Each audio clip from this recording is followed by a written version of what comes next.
여러분, 우리가 살아가는 세상과 삶의 환경들은 변하고 바뀌게 되어 있습니다. 있던 것이 없어지게 되고 또 없던 것들이 또 만들어지게 되죠. 그래서 이런 변화를 이야기할 때에 과거에 10년이면 강산이 바뀐다, 이제 그런 얘기를 어른들이 많이 했거든요.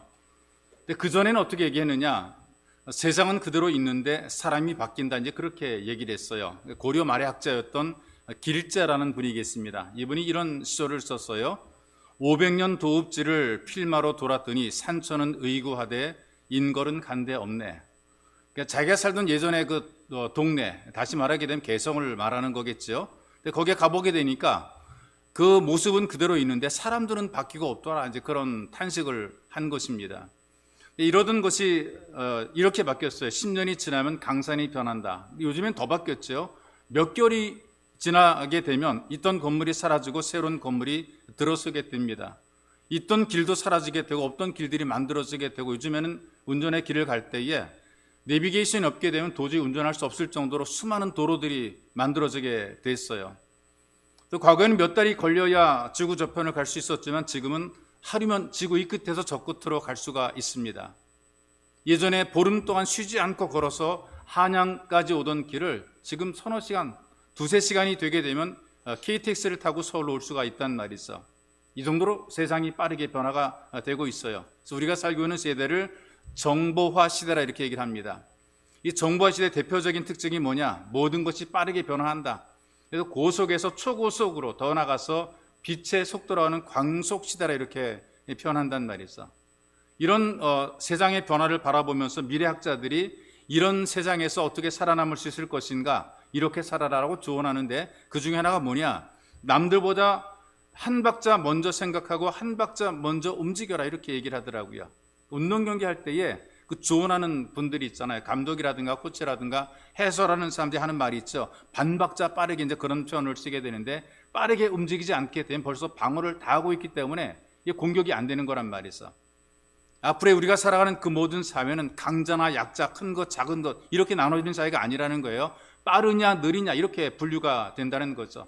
똑똑하고 지능이 있고 그리고 재력이 있고 학력이 뛰어나고 그래도 꾸준하게 배우고 또 열심히 실천해서 먼저 내가 체득하는 이런 일들을 해야 성공할 수 있다는 것이죠. 남보다 먼저 선점하는 자가 성공할 수 있다는 얘기예요. 또 이런 정보화 시대에서 성공하려면 시간의 방향을 바꾸라, 이렇게 얘기를 합니다. 이게 무슨 말이냐 하면요, 과거 지향적인 삶에서 미래 지향적인 삶으로 이 생각의 방향을 바꾸라는 것이죠. 과거 지향적인 사람들의 그 대화라든가 이야기라든가 생각을 보게 되면 옛날의 경력, 또 자기의 경험, 추억하는 일들, 내 옛날 이야기, 왕년의 이런 표현들을 많이 쓰게 되죠. 이런 과거의 추억 속에 살아가는 사람들은 미래가 없다는 거예요. 근데 미래를 생각하는 사람, 미래적인 생각, 미래적인 관점으로 살아가는 사람들은 과거에 내가 누구인가 중요한 것이 아니라 앞으로 내가 무엇을 할 것인가, 난 앞으로 어떻게 살 것인가, 이런 생각을 더 많이 한다는 것이죠. 이런 생각들이 그 사람을 더 나은 삶으로 만들어 간다는 것입니다. 세 번째는 마인드의 변화, 그러니까 생각의 변화로 긍정적인 생각을 하라는 겁니다. 만사를 좋게 보고 잘 될 수 있다고 생각하는 것이, 이것이 긍정이죠. 포기하거나 낙심하거나 절망하지 말고 지금의 현재보다 더 나은 미래를 바라보고 살아가는 것입니다. 여러분, 우리 주변에 성공한 분들이 있잖아요. 그런 분들이 어떻게 성공했느냐? 실패를 했음에도 불구하고 낙심하지 않았던 거죠.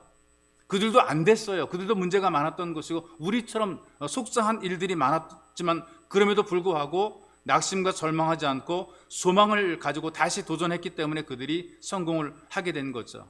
지금은 그들이 성공자로 귀하게 쓰임받는 것입니다.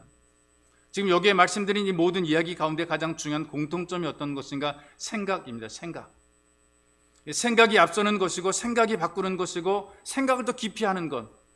이 생각에서 멀어지게 되니까 실제 삶에서도 멀어지게 되고 마음에서도 멀어지게 돼 있습니다. 그래서 우리가 생각하는 것이 너무나 중요하고 이 생각부터 바꾸는 것이 중요하다는 것이죠.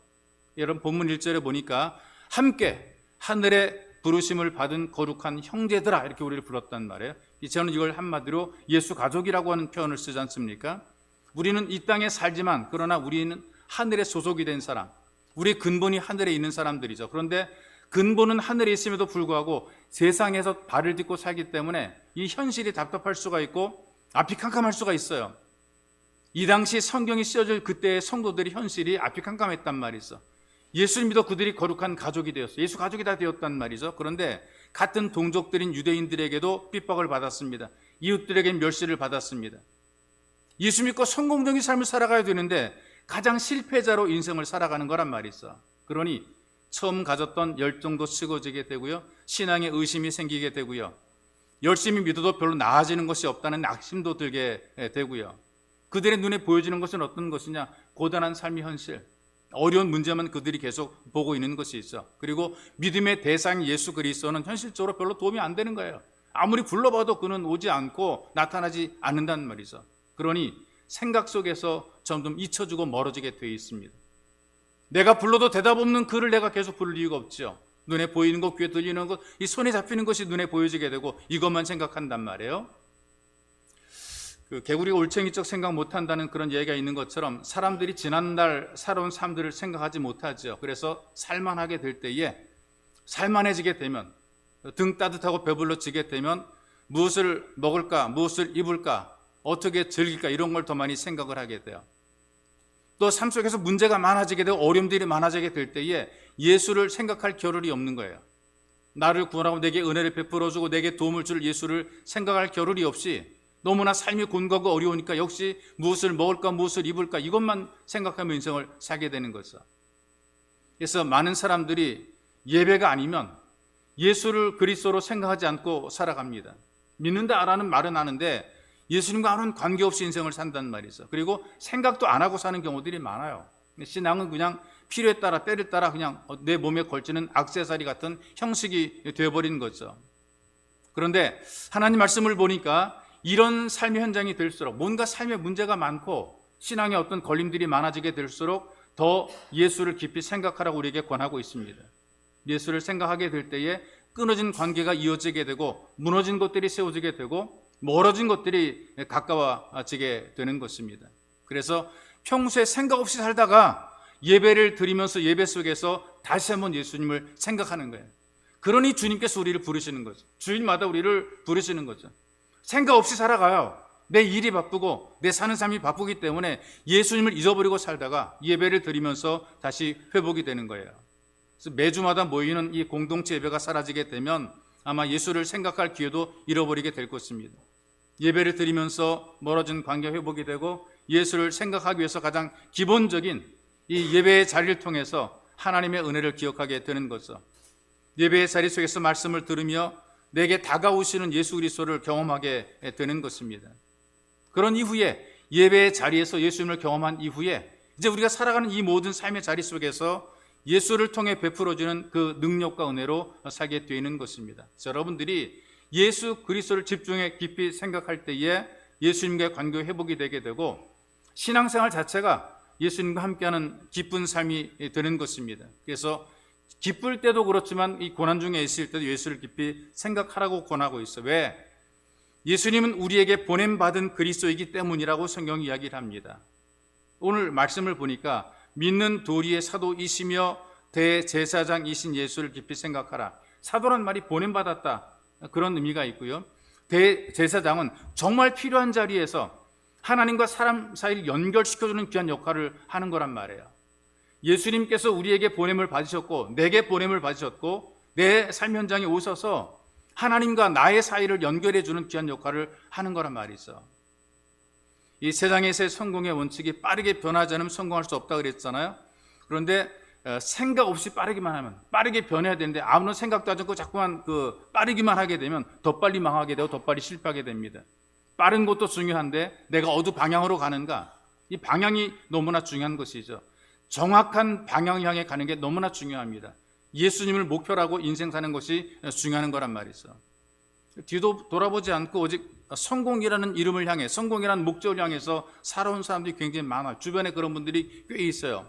근데 성공했음에도 불구하고 후회하는 분들도 많다는 것 우리가 알아야 됩니다. 성공해서 이름도 얻고 사람들에게 알려졌는데 가정이 깨졌어요. 성공했는데 자녀가 잘못되는 거예요. 성공했는데 이걸 누리다 보게 되니까 자기 몸이 상해버렸어요. 끝까지 누리지 못하게 되는 거죠. 남들보다 2배, 3배 열심히 살아온 사람들일수록 후회를 훨씬 더 많이 한다는 것 여러분들이 아셔야 됩니다. 그래서 열심히 여러분들의 목적에서 돈 벌어야 되라는 목적에서 내가 성공해야 되는 목적에서 열심히 달려올수록 여러분들이 좀 생각해야 돼. 가던 길을 멈추고 내가 지금 이 길이, 이 방향이 바른 길인가 생각해야 되는 거란 말이죠.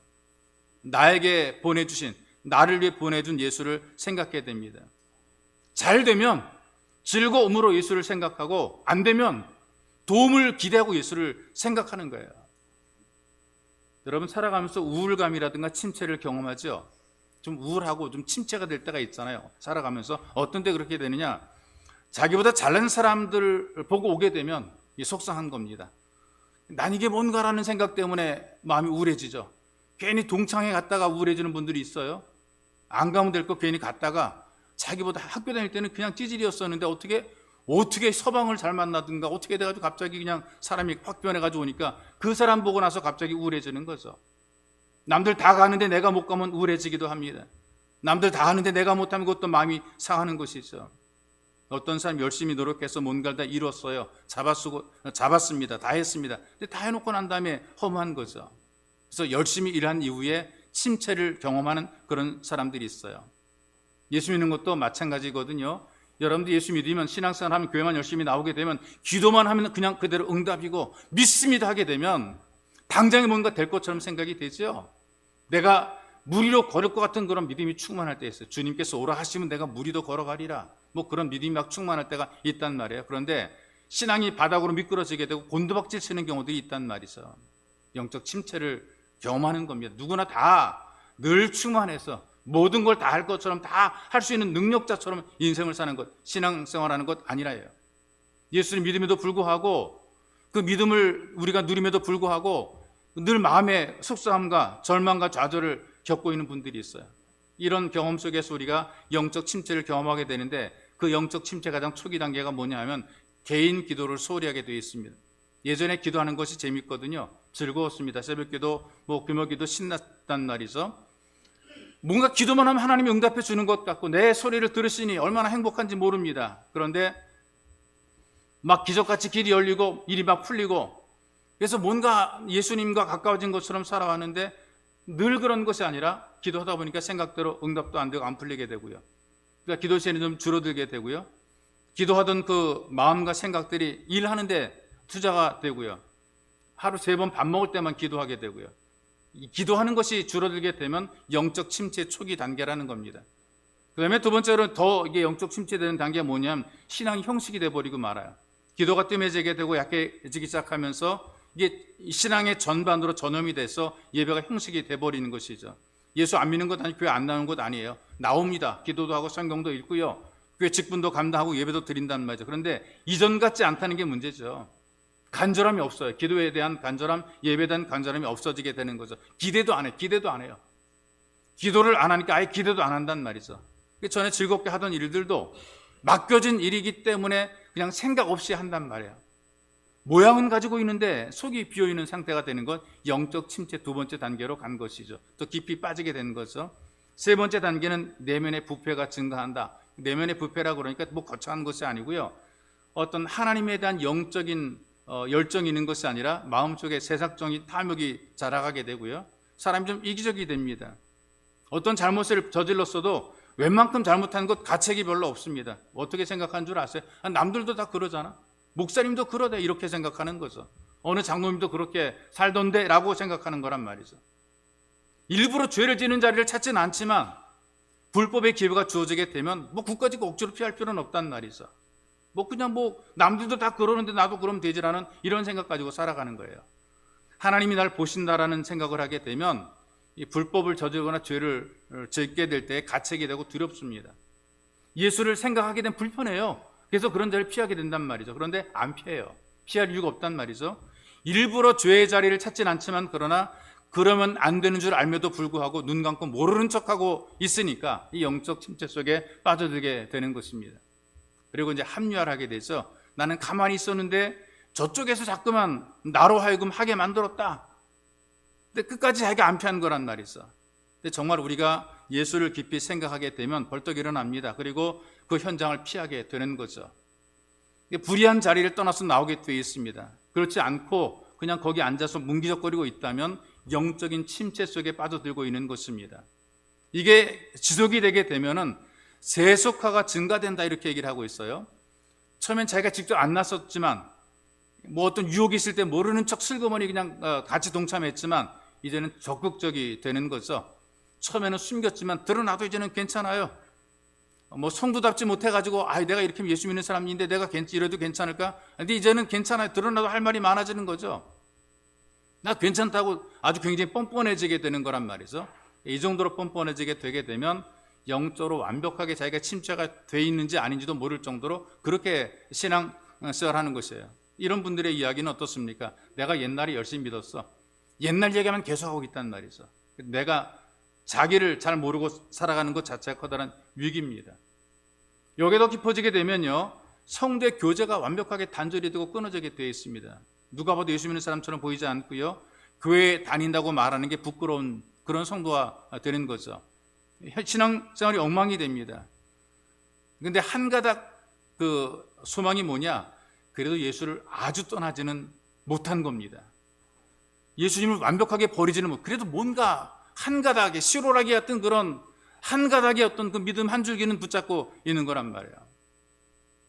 요 한 가닥을 붙잡고 있는데 마지막이 되게 되면 이제는 성도의 교제까지 다 사라져 버리게 되고 믿음 있는 사람들이 주변에 없어지게 되고 과거에 이 사람이 교회를 다녔다는 것도 모르게 되는 거죠. 그래서 여기까지 침체가 되게 되면 완벽한 불신앙의 사람이 되고 양심의 가책이 없어지게 됩니다. 이렇게 될 때 이제 완벽하게 신앙에서 멀어지게 되는데요. 우리는 여기까지 오게 되면 끝내버리지만 예수님께서는 그렇게 하지 않으시고요. 그런 사람, 이렇게 침체가 되어서 완벽하게 떨어지고 멀어진 사람들 위해서 이 땅에 오신 것이죠. 그래서 우리가 비록 믿음에서 멀어졌을지라도 예수 그리스도께서 우리에게 오셔서 우리로 하여금 하나님과 계속 연결해주는 이 일을 하고 계시는 것입니다. 영적인 회복을 만들어 놓는 이 일을 주님께서 하시는 거예요. 예수님께서 누구를 위해 보내심을 받았는가? 나를 위해 보냄받았다. 이 예수를 깊이 생각하는 자리가 바로 예배의 자리가 되는 것입니다. 혹시 우리도 영적인 침체 속에서 예수님과의 관계가 멀어졌다 할지라도 다시 예배의 자리에서 예배를 통해서 회복되시기를 주님의 이름으로 축복합니다. 또 예수를 깊이 생각하고 예수로만 살아갈 이유가 뭐냐? 예수님만이 우리 인도자가 되기 때문에 그런 거예요. 히브리서는 히브리 민족, 다시 말해 이스라엘 사람 중에서 예수님을 구주로 영접했던 그리스도인들에게 보내진 메시지거든요. 이스라엘 사람들은 전부 다 이 가장 위대한 지도자로서 인도자로서 모세를 꼽습니다. 지금도 마찬가지. 지금도 이스라엘은 모세를 대단한 최고의 인도자로 꼽고 있다는 말이죠. 그러니까 그들은 자식에게 모세라는 이름을 물려주는 것을 굉장히 자랑스럽게 생각해요. 그래서 그 이스라엘의 유명한 그 지도자들, 정치 지도자들 또 장군들 가운데는 모세라는 이름을 가진 장군과 정치인들이, 수장들이 굉장히 많이 있습니다. 그만큼 귀하게 여긴다 그 말이죠. 그 정도로 이 모세는 하나님 다음으로 절대적인 존재란 말이에요. 그런데 예수님께서는 이렇게 이스라엘 사람들이 대단히 여기는 이 모세와도 비교할 수 없을 정도로 탁월하다라고 하는 사실을 지금 설명해 주는 것입니다. 너희들이 최고로 여기는 모세는 하나님께 충성스러운 사람이다. 이스라엘 사람의 지도자다. 그런데 예수 그리스도는 모세에게도 충성을 받으시는 사람이고 모세까지도 구원할 사명을 갖고 있는 분이다. 이렇게 지금 설명해 주는 것입니다. 모세는 대단하죠. 고통받는 동족을 이끌어냈어요. 길도 없고 농사도 질 수 없고 장사도 할 수 없는 곳에서 40년 동안 백성들을 돌봤으니 얼마나 대단. 이게 좀 놀라운 정치 능력이고 이 놀라운 리더의 역할을 했단 말이죠. 그러니 우리에게 보내진 예수는 어떤 분이냐? 영원한 길이고 진리고 생명이다. 예수님 없이는 길도 없고 예수님 없이는 진리도 없고 예수님 없이는 생명이 없다. 모세는 아무리 위대하지만 대책이 없는 인도자였다. 예수님께서는 완벽하게 모든 것을 예비하신 가장 완벽한 지도자라는 것입니다. 모세는 갈 바를 알지 못하고 간 거예요. 그런데 예수님께서는 다 예비해 놓으셨어요. 이렇게 우리에게 말씀하십니다. 너희는 마음에 근심하지 말라. 하나님을 믿으니 또 나를 믿으라. 내가 너희를 위해서 처소를 예비한다 라고 말씀을 한 것이요. 또 교회를 다니지 않아도요, 사람들 가운데 다윗 왕, 또 다윗의 시를 많이 알고 있습니다. 여호와는 내게 목자신이라고 시작하는 그 시편 23편의 그 시는 예수를 안 믿는 사람들도 다 알고 있더라고요. 그 중에 4절의 말씀입니다. 내가 사망의 음침한 골짜기로 다닐지라도 해를 두려워하지 않을 것은 주께서 나와 함께 하심이라. 어떤 길을 갈지라도 어디에 있을지라도 하나님을 생각하고 하나님과 함께 하게 되면 얼마든지 감당할 수 있다는 것입니다. 예수의 인도하심을 통해서 우리는 하나님과 친밀하게 되고요. 한 번도 가보지 못한 길에서 나와 함께하는 그 예수님 때문에 우리가 두려움을 이겨내게 되는 것이죠. 여러분, 인생길을 갈 때에 누군가 함께 있으면, 혹시 실패하는 자리에도 누군가 함께 있으면, 낙심한 자리에도 누군가 함께 있으면, 절망의 순간에도 누군가 함께 있으면 그래도 위안이 됩니다. 망해도 나 혼자 망하게 되면 완벽하게 절망인데 그래도 내 주변에 비슷한 사람이 있으면 그래도 위안이 되는 거라 그 말이죠. 그런데 내 인생길에 예수님께서 함께 있으면, 인도해 주시면 안심이 되는 거란 말이죠. 우리가 세상 살 때에 인생길 간다라는 표현을 쓰더라고요. 근데 자기의 인생길을 갈 때 다 평탄하기를 원하시죠. 여러분들도 평탄하기를 원할 겁니다. 그런데 평탄한 길이 없어요. 나도 내 길을 모르기 때문에 그래요. 내 인생의 앞길이 어떻게 될지 도무지 모르는 거예요. 그러니 우리는 내 인생길을 인도할 인도자가 필요한 것이죠. 시장골목에서 용하다고 소문난 점쟁이가 있어요. 사람들이 줄을 서서 점을 칩니다. 용하다 소리를 들었기 때문에 그렇죠. 소방차가 사이렌 울리면서 막 지나가고 사람들이 막 웅성대고 그래요. 점쟁이도 궁금해 잠깐 나와봤어요. 그래서 아이고 우리 집이네 그러면서 그냥 신발도 못 신고 막 급살맞게 막 그냥 달려가는 거예요. 줄 서가지고 점 치려고 기다리던 사람이 탄식합니다. 제 얘기를. 자기 집 불나는 것도 모르면서 남의 집 일을 어떻게 알아? 이게 점쟁이가 이렇단 말이죠. 그러니 너나 잘하세요라는 그런 말이 나오게 되는 거죠. 말로는요, 내가 책임진다고 말하는데 누가 나를 책임집니까? 누가 우리 인생의 문제를 책임질 수가 있어요? 모세가 백성 인도할 때에 잘난 척하는 사람들이 이렇게 생각했어요. 그 정도는 나도 한다. 모세, 네가 백성 인도해? 그 정도는 나도 하겠다. 사람들 막 선동했죠. 근데 아무도 책임을 지지 못했어요. 그렇게 선동했던 사람들이 전부 다 광야에서 죽었단 말이죠. 심지어 모세까지도 이 가나안을 바라보기만 하고 광야에서 죽었단 말이에요. 그런데 이스라엘을 인도하신 하나님께서는 완벽하게 인도해 갔습니다. 자, 생각해 보십시다. 하나님께서 인도한다, 함께 하신다라고 증거로 보여주는 것이 뭐냐면 구름기둥과 불기둥이거든요. 내가 너와 함께 하겠다, 내가 너 인도해 갈게라고 하는 것이 광야에서 구름기둥, 불기둥이란 말이죠. 낮에는 구름기둥 통해서 태양을 막아주시고 밤에는 불기둥을 통해서 추위를 막아주었단 말이에요. 이걸만 따라가기만 하면 돼요. 가다 보니까 먹을 것도 주시고요, 가다 보니까 쉬게도 하시고요, 가다 보니까 물도 마시게 하시고요. 가는 길이 힘들고 어려울 때도 있긴 합니다. 그런데 결국은 따라가다 보니까 더 나은 삶의 자리로 인도해 가는 거예요.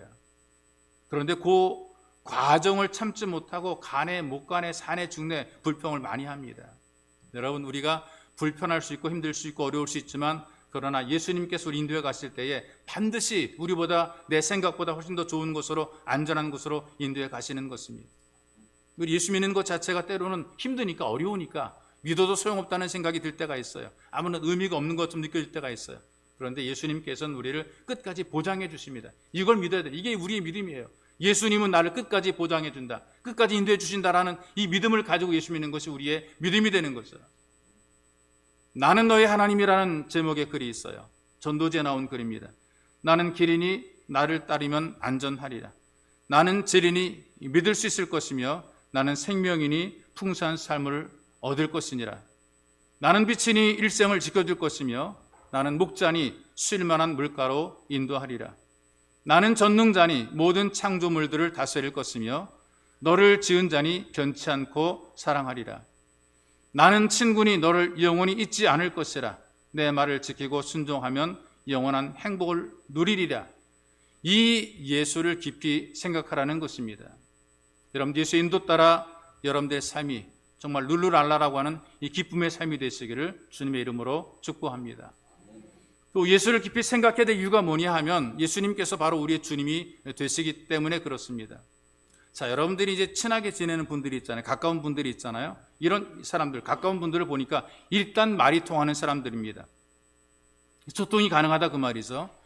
굉장히 친한 것처럼 보여도요, 말이 통하지 않게 되면, 소통이 안 되게 되면 절대로 가까운 사이가 아닌 거예요. 서로 간에 말이 통하지 않게 되면 가족이라도 멀리 있게 되는 것이 있어. 말이 안 통하니까 이해가 안 되죠. 자꾸 오해가 생기죠. 관계가 깨지게 되고 멀어지게 되고 단절하게 되는 거예요. 그런데 만난 지 얼마 안 됐는데 말이 통해요. 어떻게 좀 생각이 같아가지고 금방 가까워지게 되죠. 금방 좋은 관계를 만들어가게 되어 있습니다. 이 소통이 이게 너무나 중요한 거란 말이에요. 서로 말이 통하고 대화가 통하게 되면 그 사람은 가까워지고 친해지게 되고 친밀하게 될 수 있는 그런 기본을 만들어 놓고 있는 것이죠. 이런 유머가 있어요. 충청도가 고향인 선생님이 서울로 전근을 오시게 됐어요. 초등학교 2학년 학생들을 맡아 가르치게 됩니다. 근데 애들 가르치면서 이제 수학 시간에 곱하기를 가르치게 돼요. 애들 이해하기 쉽도록 가르칩니다. 시골에서 하는 방법 그대로 가르치는 거죠. 영수가 사과 3개를 가져오고 영희가 또 3개를 가져오고 철수가 또 3개를 가져왔다. 그래서 9개가 된 거예요. 이것을 3 곱하기 3은 9라고 하는 거예요. 귀여워 안 귀여워? 애들이 아무 말도 가만히 있어요. 선생님이 큰 소리로 말합니다. 아 귀여워 안 귀여워? 그때는 아이들이요 앉아있는 자리에서 다 책상 옆으로 엎드립니다. 기라는 게 그런 건 줄 착각, 말이 안 통하니까 이제 그렇게 되는 거란 말이죠. 소통이 너무나 중요한 거거든요. 자, 예수님께서 만물을 창조한 주인이라 그랬단 말이에요. 3절에 보게 되면 그는 모세보다 더욱 영광 받을 만한 것이 마치 집 지은 자가 그 집보다 더욱 존귀함 같으니라. 4절에 집마다 지은이가 있으니 만물을 지으신 이는 하나님이시라. 이 하나님이신 예수께서 사람이 되셨단 말이죠. 만물의 주인이신 하나님께서 사람과 통하게 소통하게 이 땅에 오신 것입니다.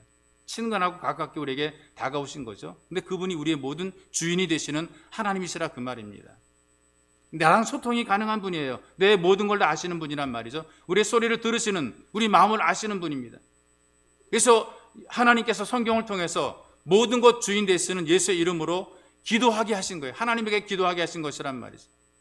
이렇게 모든 것의 주인 되시는 예수를 생각하게 되면 절망 대신 소망이 생기는 거죠. 근심 물러가게 되고 셈을 얻게 되는 것입니다. 여러분 건강을 지키기 위해서 맑은 공기를 많이 마시라는 이제 그런 얘기를 하게 되니까요. 자꾸 사람들이 높은 산에 올라가서 호흡을 하고 맑은 공기를 마시려고 그래요. 종종 새벽 예배 끝나고 이렇게 바깥을 보게 되면 배낭을 메고 산에 올라가서 이제 가는 3, 3, 5 짝을 져 가는 분들을 목격을 하게 됩니다. 높은 산에 올라가서 맑은 공기를 마시게 되면 피가 새로워지게 되고 세포가 건강하게 되고 심폐 기능이 좋아지게 되고 저항력이 생겨난다. 이렇게 얘기를 하게 되니까 많은 사람들이 일찍부터 저녁까지 산을 향해 올라갑니다. 이렇게 몸이 좋아지는 것도 중요한데 예수 가족들은 한 군데 더 올라가야 될 곳이 있어요. 예수를 깊이 생각하는 예배자의 산입니다. 성경에 보게 되니까 예배자의 산에 오를 자 이렇게 표현하고 있단 말이죠. 올라가는 것은 힘들지만 거기 가기만 하면 힘을 얻게 되는 것입니다. 예배자의 산에 올라가기만 하면 주인이신 예수님께서 우리들에게 필요한 것을 공급해 주시는 거예요. 힘을 주시는 거예요. 능력을 주는 거예요. 그래서 예수를 깊이 생각하고 예배드리고 기도하는 사람은 그 예수님을 통해서 누리며 살아갑니다. 근데 예배산에 오르는 것을 포기하는 사람은 얻을 게 없어요. 예배를 포기하고 기도를 포기하게 되면 응답도 없는 거란 말이죠. 그럼 우리가 얼마나 약한 존재인 줄 아세요? 빵 한 조각 때문에 염려하죠? 이것 때문에 근심하고 잠 이루지 못하는 것, 이게 사람이라 그 말입니다. 기분 나쁜 말 한마디 듣잖아요. 이것 때문에 잠 못 자고 얼마나 마음이 많은 상처를 받게 됩니까? 이게 사람이라고요. 말 한마디도 깨지는 것이 사람이고요. 빵 한 조각에도 무너지는 게 사람이라 그 말이죠. 예수님께서는 이 모든 것의 주인 되십니다. 예수를 생각하고 예수님을 통해서 모든 걸 회복시켜 주시는 예수님을 통해 풍성하고 귀하게 쓰임받는 복된 삶이 되시기를 주님의 이름으로 축복합니다. 이제 우리 주의 말씀을 기억하고 함께 간절히 기도하기 원합니다. 여러분 이왕에 오셨으니 여러분들이 예수님의 이름으로 간절히 기도해서 여러분들도 얻고 누리는 풍성한 삶, 그래서 귀하게 쓰임받는 삶이 되기를 위해서 여러분들이 기도하기 원합니다. 왜냐하면 예수님께서는 나를 위해 이 땅에서 보내심 받은 거란 말이죠. 그러니 하나님 아들 예수를 더욱더 가깝게 믿을 수 있도록 은혜를 덧입혀 주옵소서. 남을 위해 온 예수 아니야 나를 위해 오셨단 말이에요. 내가 믿음이 없고 내가 유혹에 약하고 내가 세속적이고 말씀대로 순종하지 못해도 나를 위해 오셨다. 이러니 이 믿음을 가지고 살게 도와주옵소서. 믿음에서 멀어지지 않도록 나를 위해 오신 예수를 기억하며 살아가도록 은혜를 덧입혀달라고 간절히 기도하시고요. 우리는 인생길을 갈 바를 알지 못하며 살아가죠. 내 앞길이 어떻게 될지 모릅니다. 그런데 인도되신 예수를 생각하고 그 말씀 따라 순종하며 살아가도록 여러분들이 기도하기 원합니다. 믿고 따라가면, 예수님만 따라가면, 순종하게 되면 길 열리게 되고 되게 하시고 살게 만들어줍니다. 또 우리가 지금까지 살면서 불순종으로 따르지 못한 것, 하나님 우리를 구인하게 해주시고 오직 예수로 살게 도우소. 여러분들이 간절히 기도하시고요. 예수님께서 우리의 진짜 주님이 되십니다. 모든 것을 다 가지고 오겠습니다. 나는 약하고 깨지기 쉬운데 예수님만 주님이시니 예배의 자리를 찾아 찬양하며 기도하게 도우소서. 늘 예수님과 가깝게 지내며 말씀과 기도로 소통하고 예수님 베푸신 은혜를 누리는 복이 있는 예배자가 되게 도와달라고 여러분들이 간절히 기도하시고, 그러면서 기도할 때 주님 여러분들이 갖고 있는 개인의 문제들이 많을 겁니다. 건강 회복되고 사업 회복되고 직장이 회복되고 자존감이 회복되고 무기력이 회복이 될 수 있도록 주님한 간절함이 회복이 될 수 있도록 여러분들께서 간절히 기도하겠습니다. 기도하겠습니다. 살아계신 하나님 고맙고 감사합니다. 우리에게 복과 은혜를 베푸셔서 우리로 하여금 예배의 자리를 찾게 만들어주시고 예수님을 기억하며 다시 한번 찾도록 도우신 하나님 감사합니다. 예배의 자리가 없이는 주님 우리가 예수를 잊어버렸을 터인데, 생각도 못했을 터인데 예배의 자리에 부르셔서 예수님을 생각하게 도와주시고 내게 다가오신 하나님의 아들을 바라보며 믿게 도우시니 고맙습니다. 하나님, 나를 위하신 그 예수, 내가 믿음이 없었고 내가 유혹에 약함, 내가 세욕적이며 내가 온전히 말씀에 순종하지 못하는 모습을 가졌음에도 불구하고 이런 나를 위하신 예수를 우리가 믿고 고백하는 이 믿음을 가지며 살도록 주님께서 은혜를 더 입혀주시고 믿음에서 멀어지지 말게 도와주옵소서. 오늘 나를 부르신 것은, 오늘 나를 예배의 자리에 앉게 하시는 것은 나를 위하신 예수를 보게 하시고 듣게 하시고 알게 하심이니 하나님이여 간절히 원합니다. 나를 위해 오신 예수를 다시 한번 영접하고 예수님을 맞이하며 예수를 경험할 수 있도록 은혜를 더 입혀 주옵소서. 바로 예배의 자리를 통해 다시 한번 예수를 기억하며 예수를 바라보는 회복의 은혜가 우리에게 주어지게 은혜를 더 입혀 주시옵소서. 인생을 살아갈 때 우리는 갈 바 알지 못하고 살아갑니다. 어디로 갈지 알지 못하며 살아갑니다. 인생길에 안내자가 필요하며 인도자가 필요한데 하나님 아버지, 주님께서 인도자가 되심으로 우리는 주를 따라 살게 하시고 참된 인도자를 따라 순종하는 삶이 될 수 있도록 우리를 도우시려 하며 소망합니다. 주님, 우리는 알지 못하나 믿고 따라하게 만들어 주옵소서. 믿고 순종하게 만들어 주옵소서. 길이 열리게 되고 하나님 살게 만들어 주시옵소서. 그러나 지금까지 살아온 모든 삶의 과정 속에서 불신종으로 따라가지 못한 어리석음을 용서해 주시고 믿음으로 최선을 다하는 복된 예배자, 복된 성도가 되어 주님께서 은혜를 더 입혀 주시옵소서. 예수님이 내 주님이십니다. 내가 주님과 소통하기 위해서 주님 여기에 왔습니다. 내게 오신 주님을 만나겠으니 예배의 자리를 찾았습니다. 우리 여기에 주님을 고백합니다. 주님을 찬양합니다. 주님의 이름으로 기도합니다. 예수님과 가깝게 지내며 주님께서 베푸는 은혜를 누리기 원하며 소망합니다. 풍성한 은혜를 누리며 쓰임받기 원하며 소망합니다. 우리 가운데 약한 자들이 건강해지게 만들어 주옵소서. 우리 몸의 약한 부분을 치유해 주시옵소서. 우리의 부족한 부분을 고쳐 주시옵소서. 마음의 상처를 치유해 주시옵소서. 마음의 고통을 이겨내게 만들어 주시옵소서. 살아계신 주님, 우리의 고통과 상처 아픔들을 극복해내며 치유해줄 수 있는 은혜를 베풀어 주시옵소서. 하나님, 사업이 어렵고 힘들고 어렵습니다. 사업이 주님 은혜 속에서 건강한 사업이 될 수 있도록, 회복이 될 수 있도록, 확장될 수 있도록, 도움이 될 수 있도록, 유익이 될 수 있도록 주님 도와주시옵소서. 직장생활에 복을 덧입혀 주시옵소서. 열심히 일할 때 주님 우리가 인정받게 하시고 쓰임받게 도와주시고 안정되게 붙잡아 주게 해주시고 일터와 일감들이 보장되게 만드시며 기쁨과 감사로 일할 수 있도록 주님께서 만들어 주시옵소서. 할 일 있게 도와주시고 보람 있는 일이 되게 만들어 주시옵소서. 하나님, 우리의 막연함과 우리의 무기력함을 긍휼히 여겨주시옵으며 다시 한번 이런 간절함이 없될 수 주님께서 은혜를 더 입혀 주옵소서. 우리의 삶의 자리가 부족합니다. 우리의 삶의 자리가 모자랍니다. 우리의 삶의 자리에 문제가 있습니다. 우리의 삶의 자리가 고능합니다. 주님, 우리를 도와주옵소서. 오직 예수로만 살아갈 수 있도록, 오직 예수로만 살아가는 예배가 될 수 있도록 우리를 도와주시옵소서. 살아계신 주님, 내게 오신 예수를 믿음으로 받아들여 고백하게 도와주시고 예수님을 따라 순종해 살아갈 수 있도록 인도해 주시며 또 예수님께서 우리 주님이신 것을 믿고 고백하여 주님의 은혜를 누리며 살아가는 복된 예배자가 되게 인도해 주시옵소서. 주님이시기에 우리의 건강을 회복시키시고 우리의 사업도 잘 되게 만드시며 안정된 직장생활을 하게 하시고 일터 일감을 보장해 주시는 줄로 분명히 믿습니다.